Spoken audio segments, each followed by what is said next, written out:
भवन्तु सुखिनः सर्वे सन्तु निरामयाः सर्वे भद्राणि पश्यन्तु मा कश्चित् दुःखभाग् भवेत्। ओम।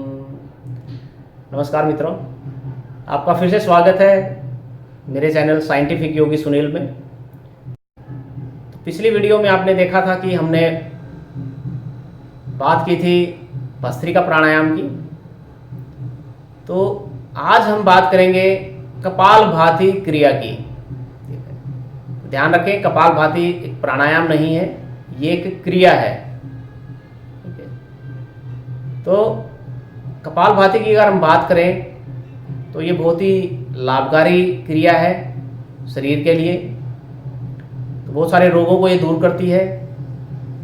जो भी हमारे पेट संबंधित रोग होते हैं, जो जठराग्नि संबंधित रोग हैं, या फिर हमारे आंतों संबंधित रोग हैं, या फिर हमारे जो हमारे मूत्र मार्ग संबंधित रोग हैं, उनमें बहुत ही ज़्यादा बेनिफिशियल है ये। ठीक है, तो ये मैंने प्रैक्टिकली आजमाया हुआ है। तो एक बार मुझे जो इन्फेक्शन हो जाता है, यूरिन इन्फेक्शन जिसको बोलते हैं, यूटीआई भी जिसको बोलते हैं, यूरिनरी ट्रैक्ट इन्फेक्शन जो बोलते हैं, तो वो एक बार हो गया था, काफ़ी पुरानी बात है। तो उसमें दवाइयाँ तो खैर ली ही थी, साथ के साथ में कपालभाति जब मैंने किया तो उससे बहुत ज़्यादा बेनिफिट मिला। तो मेरा खुद का अनुभव है कि कपालभाति जब करते हैं तो उससे जो हमारा पेल्विक रीजन है, जो नीचे वाला ये वाला हिस्सा है, जो मूत्र मार्ग या फिर गुदा द्वार वाला जो हिस्सा है, वहाँ पे एक अलग ही तरीके की एनर्जी एक्टिवेट होती है। आपको एक वार्मनेस मिलेगी जब आप इसको करेंगे, और वो वार्मनेस आपको महसूस होगी कि आपको आपके समस्त रोगों को वो ठीक कर रही है वो। तो ये एक आजमाई हुई चीज़ है जो मैं आपसे शेयर करना चाहता हूँ, ताकि आप लोग भी इसका बेनिफिट ले सकें। ठीक है, तो इसके अलावा जो भी आपके दूसरे रोग हैं, श्वसन संबंधित रोग हैं, उनमें भी ये बहुत ही लाभकारी है। ये कफ वगैरह का निदान करता है, शरीर से कफ वगैरह का निष्कासन करता है। तो काफ़ी उत्तम प्राणायाम है। और लेकिन इसके साथ में लाभ तो है ही, इसके साथ में कुछ सावधानियां भी रखने की ज़रूरत है। तो जैसा कि मैंने बताया, बहुत ज़्यादा ऊष्मा को एक्टिवेट कर देता है बॉडी के अंदर, सूर्य नाड़ी को भी एक्टिवेट करता है। तो इसको ज़्यादा लंबे समय तक नहीं करना है। मैंने देखा बहुत सारे लोग इसको काफ़ी लंबे समय तक करते रहते हैं, आधा घंटा या उससे ज़्यादा समय भी लगा देते हैं इसके ऊपर। तो इतनी देर नहीं करना है आपको। स्पेशली गर्मियों के मौसम में तो ज़्यादा देर करना ही नहीं है। गर्मियों के मौसम में इसको कोशिश करें 4 से 5 मिनट करने की, इसे ज़्यादा ना करें। सर्दियों के मौसम में आप इसको ठीक है, आप इसको थोड़ा और लंबा खींच सकते हो, 8 या 10 मिनट तक ले जा सकते हो इसको, इस क्रिया में। ठीक है, लेकिन इससे ज़्यादा ना करें क्योंकि ये फिर उसके फ़ायदे की जगह नुकसान भी दे देगा आपको। ठीक है, तो काफ़ी सावधानी रखने की ज़रूरत है इस विषय में। और इसके साथ में जिन लोगों को श्वसन या फेफड़ों संबंधित रोग हैं, फेफड़ों में कमजोरी है, एक तरह से फेफड़ों में कुछ पहले से ही काफ़ी कमजोरी आ चुकी है। कुछ लोग होते हैं जो सांस अंदर भरते हैं, जो सांस उनको अंदर महसूस होती है, ठंडी लगती है इनको, तो वो लोग भी इसको तेज गति से ना करें। उसको धीरे धीरे अपने इसको गति को बढ़ाएं। पहले अपने फेफड़ों को धीरे धीरे मजबूत करें, काफ़ी लंबे समय तक इसको धीरे धीरे अवस्था में करें। उसके बाद में फिर इसको थोड़ी तेज अवस्था में, जब आपको लगे कि आपके फेफड़ों के अंदर स्ट्रेंथ आ गई, आपके फेफड़े मजबूत हो गए हैं, तो आप इसको फिर उसमें करें, थोड़ी तेज गति बढ़ा सकते हैं इसकी। नहीं तो नॉर्मल बिल्कुल स्लो गति से ही पहले करें, धीरे धीरे उसके बाद में गति को बढ़ाएं। ठीक है, तो ये कुछ सावधानियां रखने की ज़रूरत है इसमें। तो इसके साथ फिर शुरू करते हैं कपालभाति क्रिया कैसे करनी है। तो कपालभाति क्रिया कैसे करते हैं, तो आपको एक चीज़ पे ध्यान रखना, जब भी आप कपालभाति करें तो कपालभाति में आपको सांस भरने पे ध्यान नहीं देना है, सांस को बाहर निकालने पे ध्यान देना है। सांस को जितना ज़्यादा आप बाहर निकाल सको, ठीक है, बाहर निकालने पे फोकस करना है। देखो इस तरीके से इसकी क्रिया यही है। आप अपने दोनों हाथों को अपनी जंघाओं के ऊपर रख लें, ठीक है, और सांसों को बाहर निकाल दें। पर जोर से सांसों को बाहर निकाल दें। पहले जोर से भरे सांसों को और फिर बाहर निकाल दें। ठीक है, बाहर निकाल दिया, फिर आप उसको बाहर निकालने पे ही पेट को आपको पेट की मूवमेंट करनी है। आपको इसमें फेफड़ों की मूवमेंट नहीं करनी है आपको। इसकी ज़्यादा ध्यान रखना, इसमें आपके पेट की मूवमेंट होनी है इसमें। देखा आपने, आपको पेट दिख रहा होगा। जब सांस निकलता है तो पेट अंदर जाता है, ठीक है। और सांस भरना नहीं है, सांस जितना अपने आप ही अंदर चला जाए उतना ही रखना, नहीं तो बाहर निकालने में ध्यान देना ऐसे।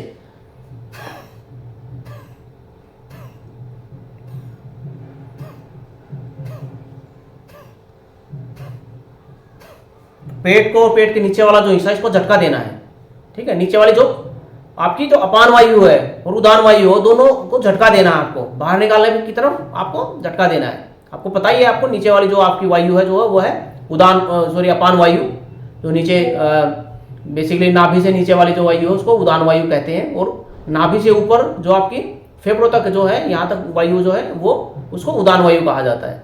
तो जब आप ये क्रिया करते हो, कपालभाति क्रिया करते हो, तो इसमें दोनों वायु को आपको बाहर निकालना होता है। तो दोनों की तरफ से झटका लगता है, नीचे से भी और ऊपर से भी झटका लगता है, और आप सांस को बाहर निकालते हो।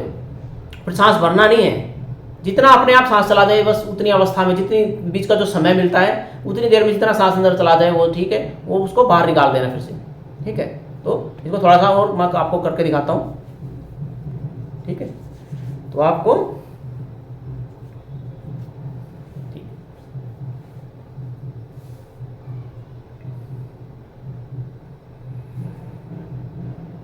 सांस बाहर निकाल देना है।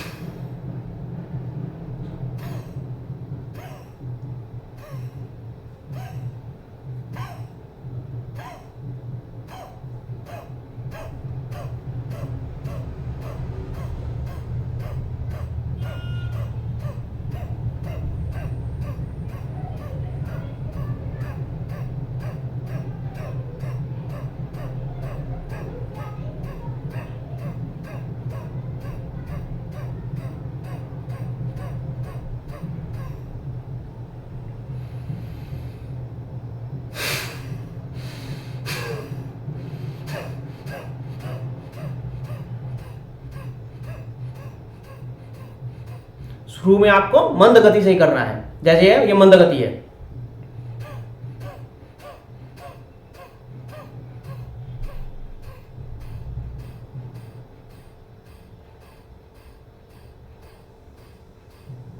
ये है मंद गति। उसके बाद थोड़ी सी और इसको तीव्र कर दोगे तो मध्यम गति हो जाएगी, इस तरीके से।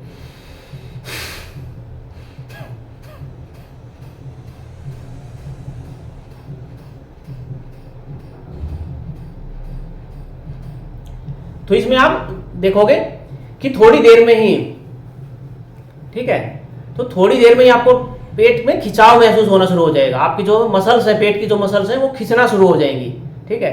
तो जब आपको लगे कि ये जब तक आप कर सकते हो तब तक करें आप। उसके बाद में जैसे ही आपको लगे कि मसल्स बहुत ज्यादा खिंचाव महसूस करने लगी है, उसके बाद में रिलैक्स कर दें उसको। फिर रिलैक्स होके बैठ जाए, आराम से शांत होके, बिल्कुल शांत होके लंबी सांसें ले, फिर आराम आराम से बिल्कुल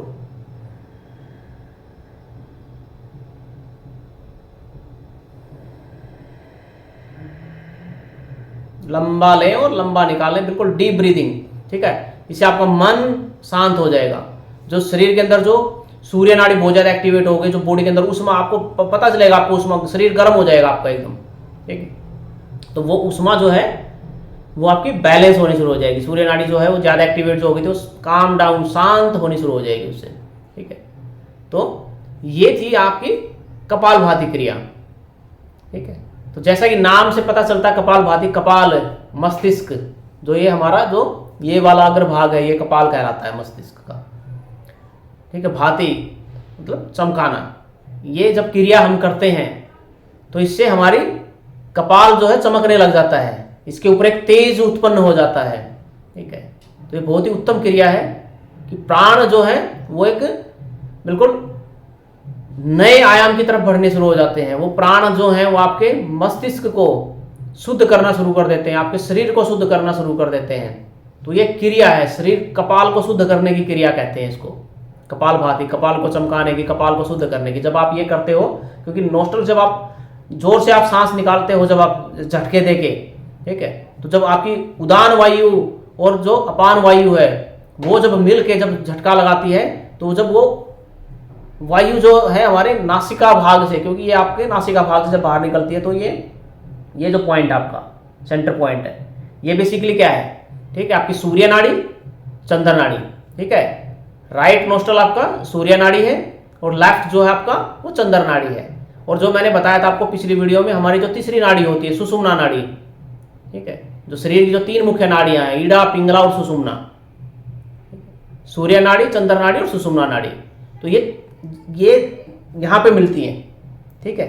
ईड़ा और पिंगला तीनों जब शरीर के अंदर से यहाँ से ऐसे चलते हुए यहाँ पे मिलती हैं, तो ये कपाल का जो भ्रूमध्य इसको बोलते हैं, भ्रूमध्य जो दोनों आईब्रोज के बीच वाला जो पोर्शन है, ठीक है, तो यहाँ पे उसको ये शुद्ध करती हैं। ये क्रिया जो है उस पॉइंट को शुद्ध करती है, जिसको आप देखा होगा आपकी जो त्रिनेत्र भी जिसको बोलते हैं, दिव्य दृष्टि जिसको बोल देते हैं, ठीक है, वो तो बहुत ही आगे की स्टेज है। जब आप योग में बहुत आगे तक जाते हो तो वो स्टेज आती है, लेकिन उससे पहले जो प्राणायाम जब हम करते हैं तो ये शुद्ध करने के लिए, तो ये हमारा रीजन जो है, ये वाला जो क्षेत्र है, कपाल वाला क्षेत्र जो है वो शुद्ध हो जाए, वो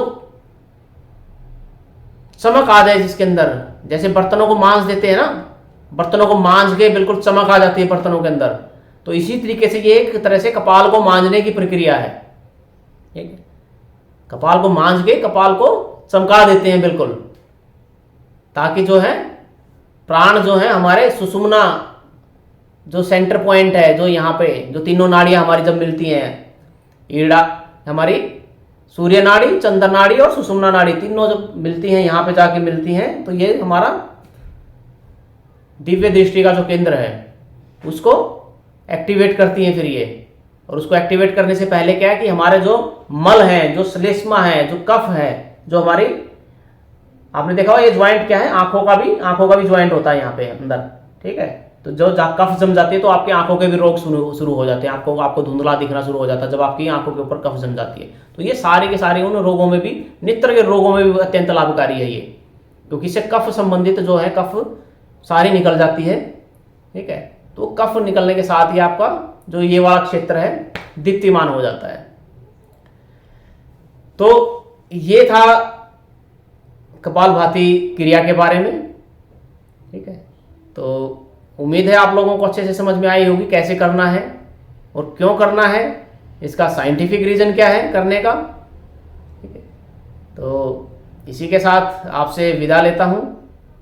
उम्मीद है आपको ये वीडियो पसंद आई होगी और आप इस वीडियो को दूसरों के साथ शेयर करेंगे ताकि बाकी सब लोग भी लाभान्वित हो सके, योग क्रियाओं से लाभान्वित हो सके। हमारा जो वैदिक जो काल की जो जितने भी उत्तम क्रियाएं हैं या फिर उत्तम जिनको हम कह सकते हैं परंपराएं हैं हमारी, जो जीवन को सही ढंग से जीने की, जीवन को स्वस्थ रूप से जीने की, शारीरिक, मानसिक और आध्यात्मिक रूप से पूर्ण रूप से स्वस्थ होने की और अपने आप को इवॉल्व करने की जो क्रिया है उसको हम आगे ले जा सकें, प्राणी मात्र तक पहुंचा सकें उसको। तो इसी उम्मीद के साथ कि आप इसको शेयर करेंगे, आप लाइक करेंगे इसको और चैनल को सब्सक्राइब करेंगे ताकि आप लोग नई से अच्छी और वीडियो जो है मैं आपके लिए बना सकूं, आपको उससे बेनिफिट हो सके। उसी के साथ में नमस्कार।